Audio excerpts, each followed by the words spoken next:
اول حاجه ملي تشوف ديال الكاوكاو فيها الزيت طالع بحال هكا عرف راه مزيان. علاش؟ حيت دابا الزيت كتفرق على لا ماتير سيش، وهذا الزيت راه هي ديال الكاوكاو تفرقات. علاش؟ حيت ما فيش ليسيتين دو صوجا اللي هو اللي كيجمع ليا الماده الدهنيه مع الماده الغير دهنيه، وبالتالي منين تبان لك شي لعيبه طالعه فيها الزيت بحال هكا عرف راه ما فيهاش ليسيتين دو صوجا، يعني ما فيهاش واحد الماده اللي كتجمع الماده الدهنيه من غير الدهنيه. النقطه الثانيه ملي كنشوفوا هنا في لومبالاج شنو كيبان لنا؟ تيبان لنا انه فيه 99.6 ديال الكاوكاو، يعني كله كاوكاو، وفيه شي شويه ديال الملح البحري، وزايدين فيه بيولوجيك.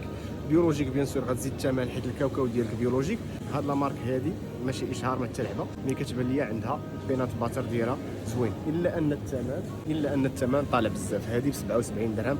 كنفضل انك دير البينات باتر في الدار، تقام عليك رخص بزاف، حيت هادي ب 77 ولا 78 درهم، فيها تقريبا 350 غرام، ولكن راه ما فيهاش مواد داخله هضرت لكم عليها بحال الزيوت المهدرجه، الزيوت النباتيه، السكر، وبزاف ديال الحوايج. يلا كيعاو ربي.